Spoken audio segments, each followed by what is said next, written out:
Hello everyone, welcome to the film look. It did say filmmaking technique up there a minute ago, I don't know what happened. It's the same thing. So I'm going to take you guys through some basic film technique, but we're going to start with some stuff you may already know, but I'm going to get a gauge of that right now. So for me, there's three most important things you need to know before hitting record, and that's what your ISO is, your shutter speed is, and your aperture is. Does anyone know what an ISO is? Yes? It's like the sensitivity to light. Yes, exactly. Great. It tells your camera how sensitive it should be for the lighting conditions you're going to be filming in, or basically tells your camera how light or dark your environment is. So that's the ISO. How bright or dark is your environment establishes the camera's sensitivity to light. Does anyone know what a shutter speed is? Yes? How fast the shutter closes? Yep, exactly. Great, you guys know all this stuff. We'll just... What's a shutter? A shutter. So the shutter is a door that is in your camera that opens and closes. It happens really, really fast. So it's what lets light into your camera to make an exposure of an image possible. So that's what a shutter is. So typically, films are shot at 24 frames a second, and your shutter speed for that 24 frames a second should be 1/48. That's 1/48 of a second, so it's really fast. There are different types of shutter speeds, but I'm not going to go into all that right now. But 24 frames a second, you're at a shutter speed of 1/48. If you have the ability to do that on your camera, not all of you guys are going to have cameras that allow you to even control this, but if you do, those are important numbers to remember. Any questions? No? Don't be afraid to ask questions. Yeah. The action screws up. Oh, okay. Aperture. You guys know what an aperture is? Does anyone know what an aperture is? No? Tell them anyway. Yeah. All right. Your aperture is the eye of your camera. It controls the amount of light that passes through the lens to the camera. So imagine your eye, your iris opening and closing depending on the conditions of the light. So high aperture allows less light. Sorry, this is misspelled that, but less light is for a high aperture. Low aperture, more light. So low aperture is having that wide open, and low aperture is having that wide open. A high aperture is having that closed down. And this affects, actually we're going to get into aspect ratios. So aspect ratios are the size of your image and the shape of your image, right? And so the most popular use of aspect ratio is in 16:9 widescreen. Widescreen is like your traditional aspect ratio shape, right? So that's like your TVs at home. That's what the TV images that you're looking at. That's the shape that they're in. They're in 16:9 widescreen. But they're not the only aspect ratios, right? There are multiple aspect ratios. And here's some examples of ones you may have seen recently. So 4:3 looks like a box, a square. That is sort of like classic TV aspect ratio. Then you've got widescreen, which mostly is what you see now. And then you've got anamorphic widescreen, which is like cinema scope. It's like when you go to see a movie and the screen's really wide, that's anamorphic widescreen, right? So these are all different ways of presenting your images. So even though 4:3 is sort of what you see in old movies, that's sort of surprisingly an aspect ratio that's kind of coming back into style a little bit. So here's a still from a movie that came out just this year. It's called The Lighthouse. It's a horror movie, but I think it's set back in like the late 1800s. But you can kind of see it's that square box, grainy, black and white. This looks like an image from a movie that could have been made 80 years ago, but it's a movie that just came out. Haven't seen it yet. Here it's great. Has anyone seen it? Yeah, it's good? Yeah? Awesome.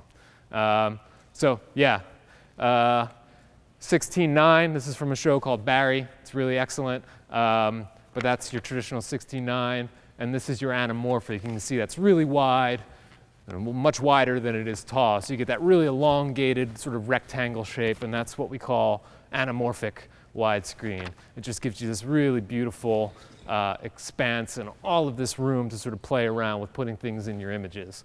Depth of field. So depth of field. You guys know what depth of field is? Yeah? Yeah? Yeah?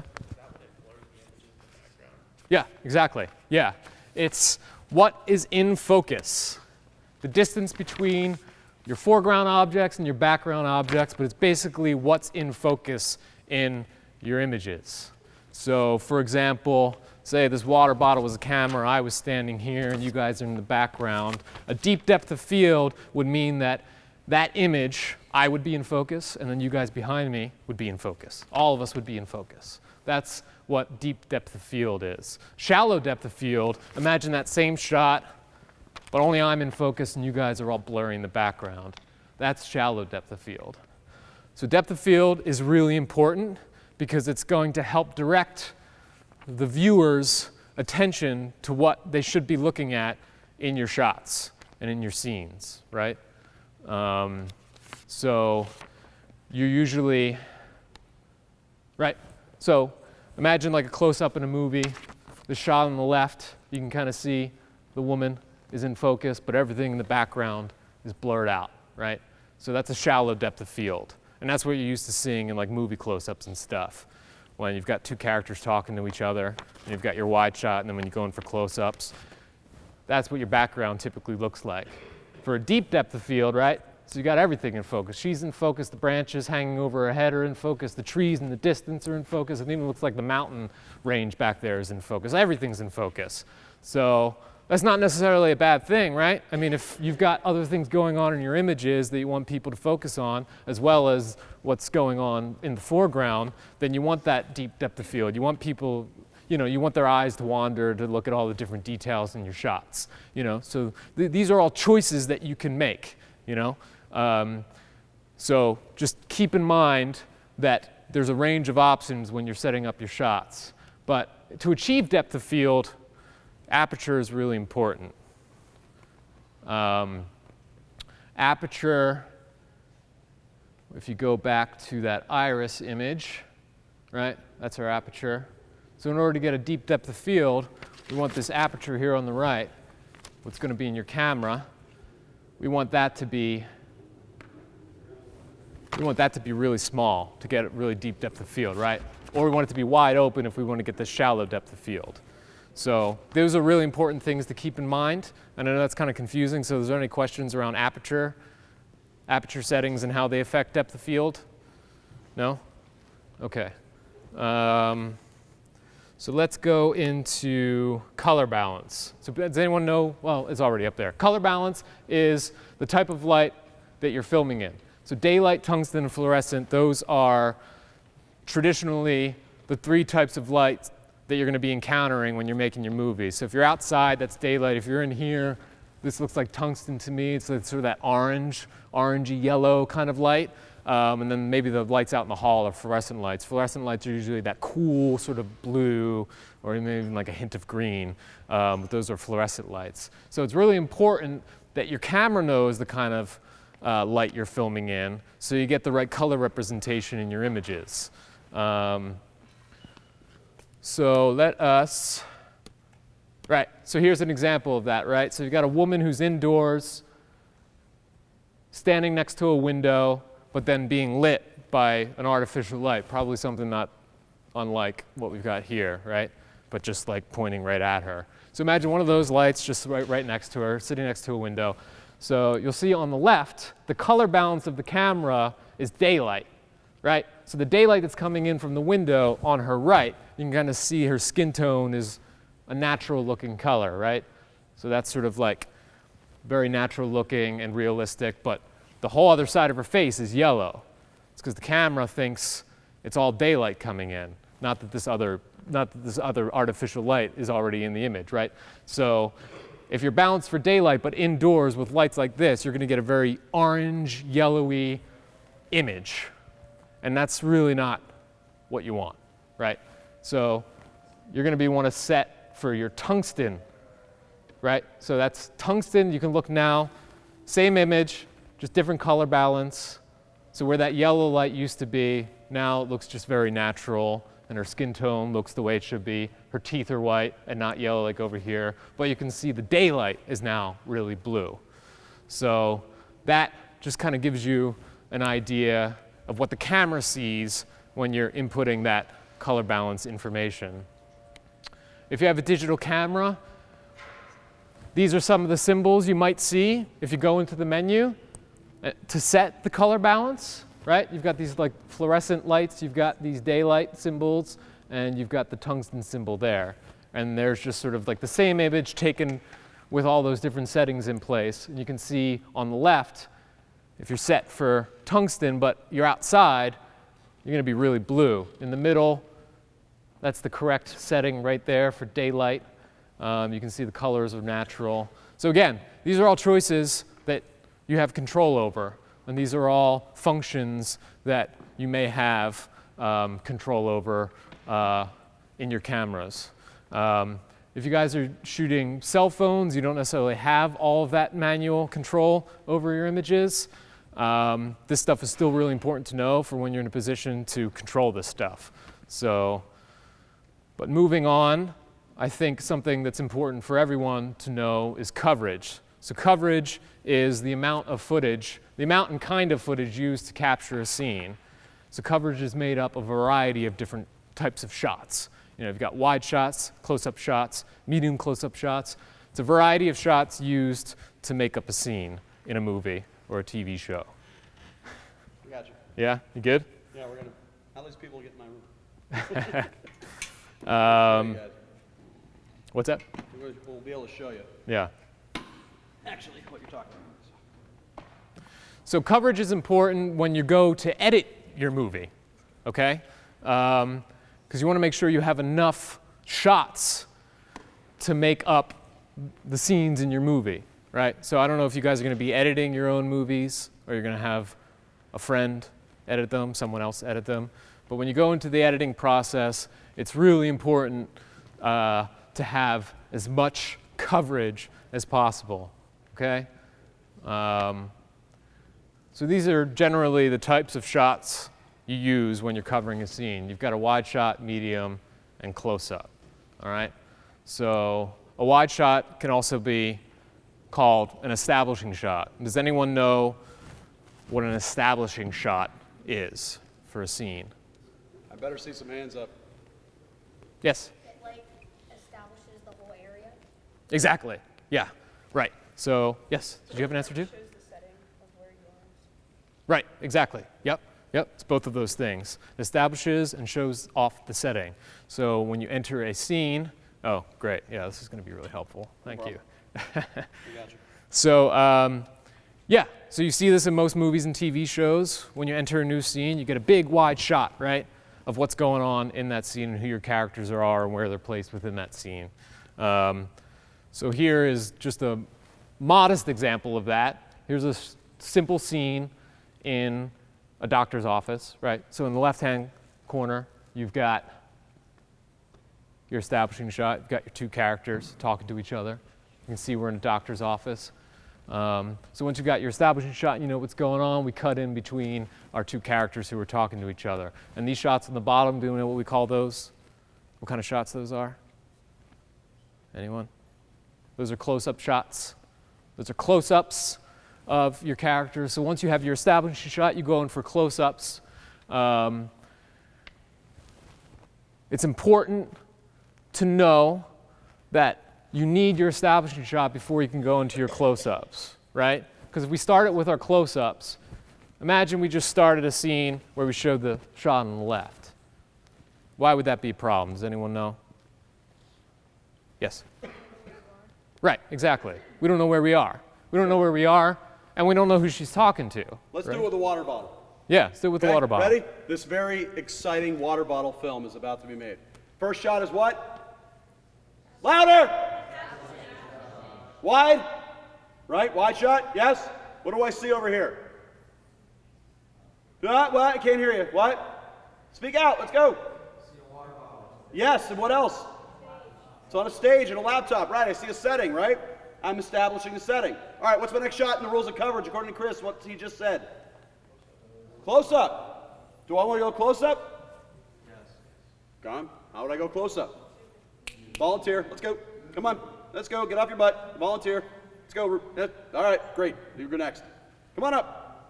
Take the camera in your hand. Show it close up. Chris, as a master cinematographer, is going to coach you up. Go. Close up. There you go. Right? Focus in the front. There you go. You get used to it. There you go. All right. What do you already see on that screen that you already just talked about on one of the other slides? Depth of field. Shallow depth of field. Describe it in this shot. Well, the subject, which is the water bottle, is in focus, while the background stays depth or is blurry. Right. And notice it automatically looks filmy because it's a shallow depth of field. Exactly right. All right. Next shot and coverage. Coverage, coverage, coverage. You got a wide. You got a close up. What's next? Think funky. What else you got? Medium shot? Medium shot. Come up and show it. Grab the camera. Go to medium shot. Show me the medium shot and tell us why. Why a medium shot? In the sequence of editing, we go wide, we go close up. Why medium?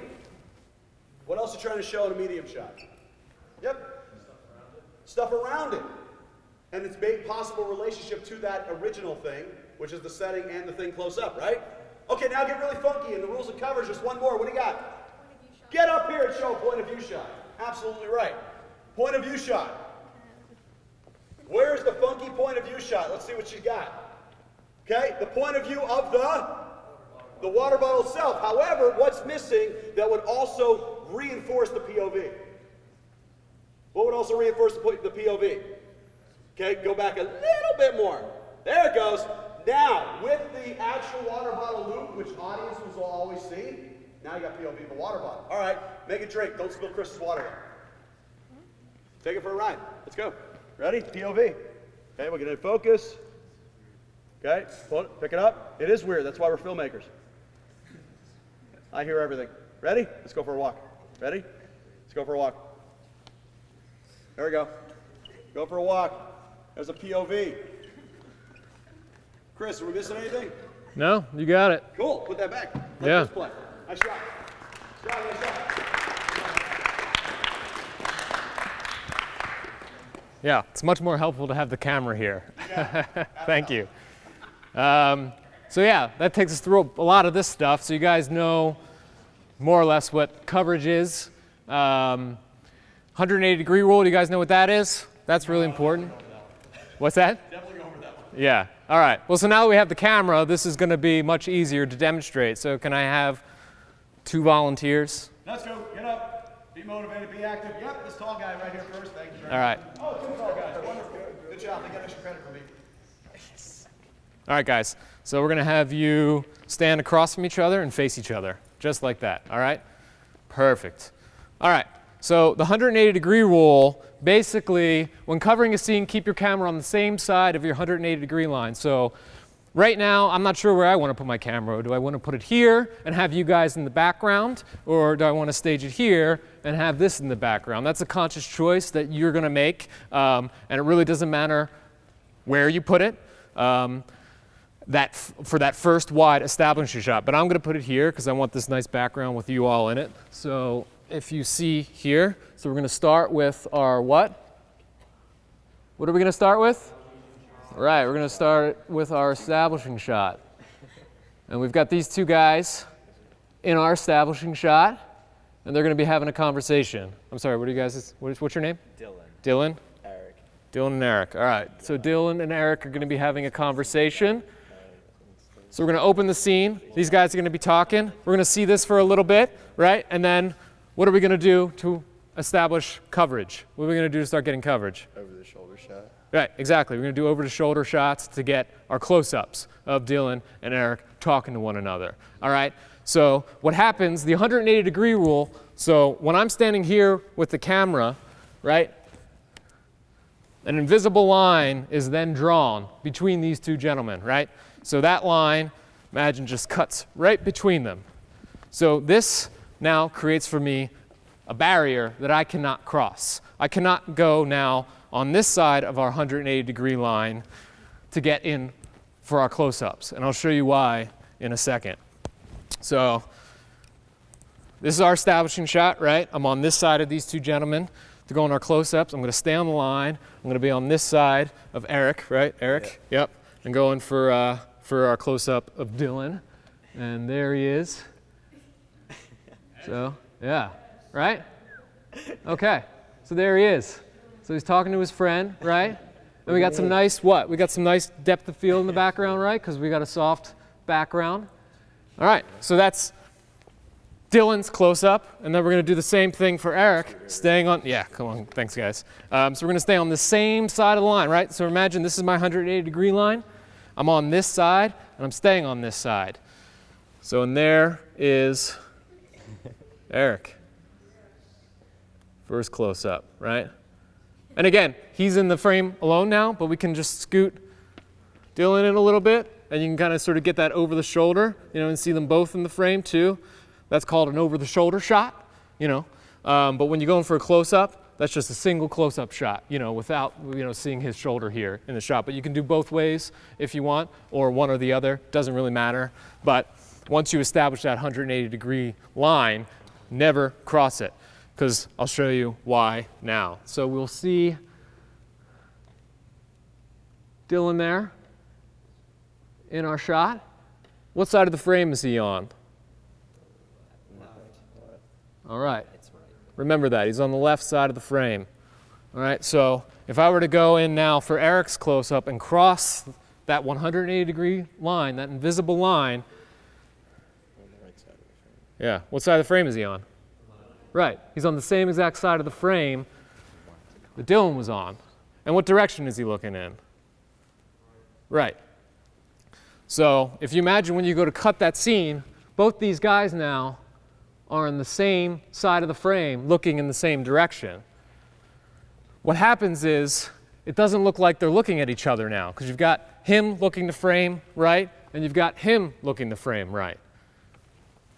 On the cut, his eye line looking to frame right, when you make that cut, the next thing you want to see is what's in that eye line. So if you've got that eye line traveling from frame left, right, there it is, looking right.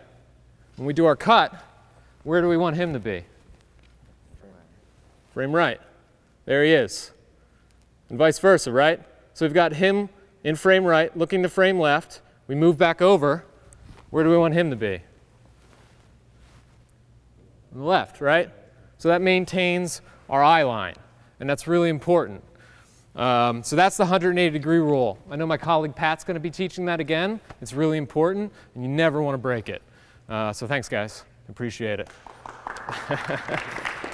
Thank you. So hopefully does that make sense? It takes a while for that to sink in. It took a while for me, and I've made that mistake before, where I've crossed the line and didn't realize it until I was editing my film, and it was a real problem. So yeah, try to remember 180-degree line. Don't cross it. And then all of your scenes will be great. So I'm not going to go too much into sound. The only thing you guys really need to know is that if you have an external microphone, use it. It's really important. And get it as close to your dialogue as possible, where your characters are speaking, so you get clear audio, clear, loud audio, because it's important to know what people are saying. Because if you have all these beautiful shots but terrible audio and you can't understand what anyone's saying, that's a problem. And then if you have headphones, use headphones. It's really important to use headphones. So no matter what kind of camera you're using, coverage is essential and good sound is also essential. So hopefully you've got good microphones. If not, you know people have good microphones, borrow them, but do whatever you can to make sure you get decent sound. Is there any questions up to this point? Does anyone have any questions? No? Questions about how to shoot a film, how to get started, specific shots, when to use them, why? Now's the time to ask. Yeah. What kind of films are you guys making? The variety? Anyone doing like narrative? You guys doing narrative films, documentaries? What? Documentary. Okay. About what? I'm sorry? About a theater. Okay. What about the theater is interesting? Why are you making a documentary about it? Because it was renovated and at one point Cool. All right. Great. And so do you have a subject? I mean, you have the theater itself, but do you have people that are going to be talking about the theater and telling us the history? Okay. Great. Great. Yeah, it's awesome. It's really important to get whoever you're interviewing. It's important to get. So coverage in documentary is a little bit different, right? So I've got a clip that I'm going to show you in a minute that's sort of like a documentary. But it's really important if you're doing a documentary to make sure you get a lot of interview material. So if you're interviewing one person, interview that person for a really long time, so you make sure you go into the editing process with a lot of material because you're going to be cutting a lot of that out anyway. And if you're interviewing a lot of people, then interview as many people as possible. So again, you have as much material going into the editing process as possible. So yeah, again, some pointers for no budget filmmaking because it's something that I've been doing my whole career. Never have any money to make the little shorts that I make. So collaboration is key. I don't know if you guys are going to be having crews that's made up of your friends, if you're going to be having a camera guy, if you're going to have some grips, or even your actors. Your actors are key collaborators too in the process, I think. So if you guys are in a scene and not quite sure how to figure, you guys know what blocking is? Did we talk about blocking? No. What's blocking? Yeah. Blocking is the set motions that your characters are going to be taking within the scene. Right, exactly. Yeah, it's how your characters are moving within the scene, right? So no matter where your characters are, that's something that you're going to have to figure out. And blocking also affects coverage, right? I mean, you're not going to really know what your shots are until you know how your characters are moving through the space that you're in, right? So that's really important, and you need to plan all that stuff ahead of time. So that's decisions that you're going to be having to make as directors, but that's also something where actors can be real key collaborators, right? Because they're going to tell you what feels right or natural for them as they're going through your scenes and what they're doing, right? Have you guys, so is anyone here making narrative fiction movies? Anyone doing, yeah? Yeah? Yeah? Have you worked with actors before? Have you blocked actors before? Yeah, yeah, yeah. And is that and so is there a lot of collaboration between you and them to figure that stuff out? The scenes with them before and tell them how the vibe that I want them to have when they're going, and then I kind of let them take over at that point. Yeah. Okay. Great. Yeah. So you do it beforehand. So you have like a little pre-production process where you sort of plan everything out. So that they know how everything's gonna go before we shoot. Yeah. So they know what to walk for. Yeah. Yeah. That's great. Yeah. Pre-production, planning, really important. The more you know before going into it, the better it's going to be. The better it's going to go and the more success that you're going to have. The second one, for me, is really important. Make some of those limitations that you have around not really having any money to make your movie, and make them seem like sort of like creative choices. Just find creative solutions to some of the limitations that you're going to be encountering during the making of your movie. And this is where the next clip comes into play. How much time? Are we good on time? 10:50. All right, 5 minutes. All right, so this is a minute-long clip I'm going to be showing you. This is something that I directed last year. It's about a young woman from Allentown, Pennsylvania, who filed a lawsuit against the state of Pennsylvania for gerrymandering. So I don't know if you guys know what gerrymandering is. It's not important. What's important to know is that I had one subject. I interviewed her for about an hour and a half, and then I also had her available to do some recreation. So she told me all about what it was like to go to Congress to testify on behalf of the lawsuit that she was filing through the public interest law firm that's set here in Pennsylvania. But anyway, so we have her entering a courtroom, and then we have footage of her in that courtroom. I'll play the clip, and then I'll explain to you what the creative problems were and the solutions that I came upon while making it.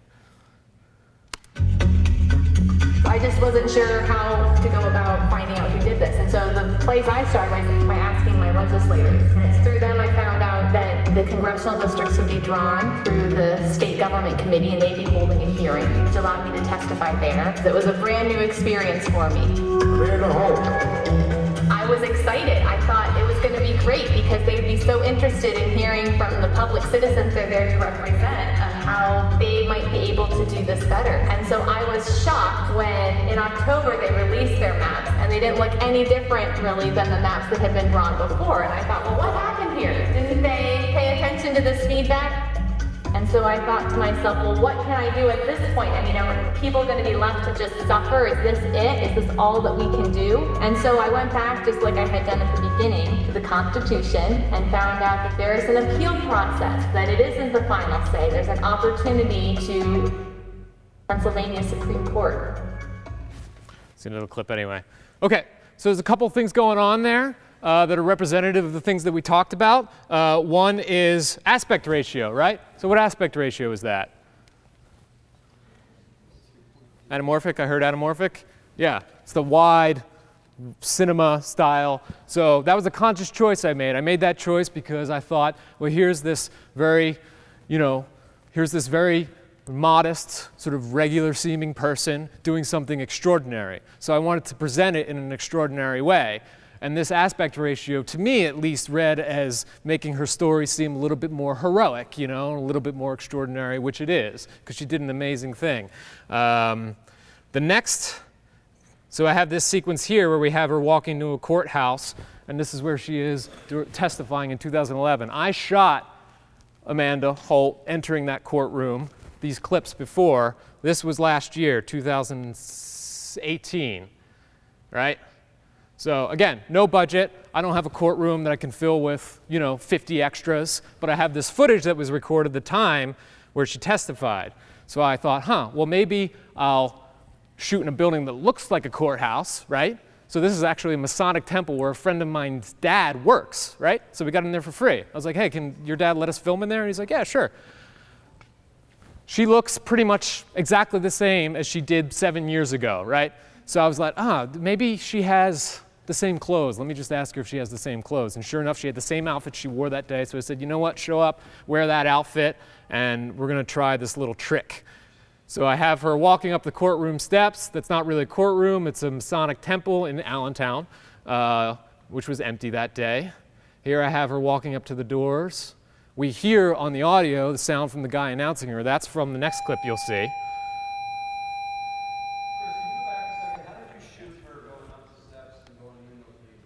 Yeah, sure. Yeah, so this shot here of her walking up the steps, we used a Ronin, which is like a gimbal. Do people know what a Ronin is? It's kind of like a mini Steadicam, right?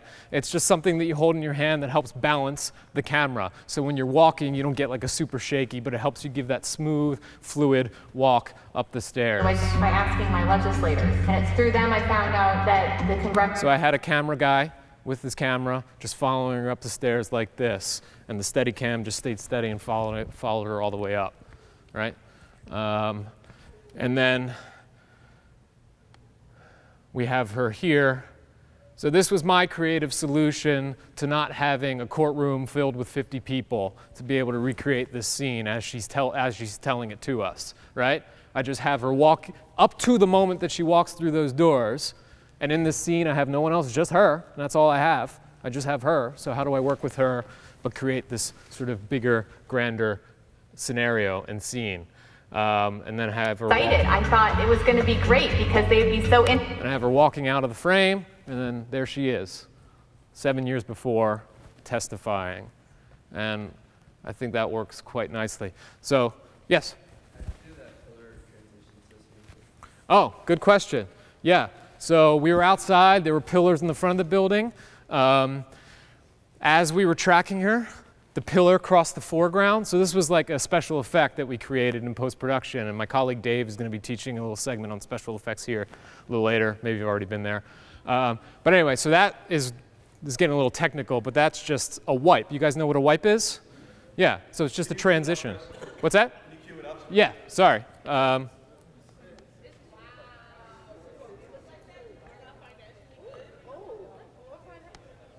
Districts will be drawn through the state government committee, and they'd be holding a hearing. Right? Okay. So that's just a wipe. It's a simple wipe. It's just a transition between two clips, but that was a point where the column enters the foreground of the frame so we could hide it. So it's a hidden cut, essentially, is what it is. So it's just a little special effect that just helps enhance the fluidity of the scene and keep things moving. Yeah, and it's just, thanks for noticing that, by the way. But yeah, so just in that little clip, there's a variety of examples of how to just sort of enliven your material a little bit with little tricks and things like that. Yes?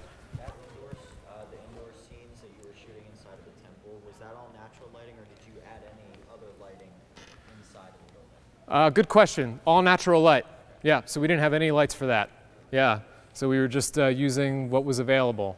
And you guys are going to be in that situation a lot. So make sure, key to remember with filming available light is just the color balance thing that I took you before. Make sure you balance your camera correctly to the conditions that you're filming in, indoor and outdoor. And guys, all the presenters today are available at lunch. Yes. All throughout the day. You can ask all the questions you want.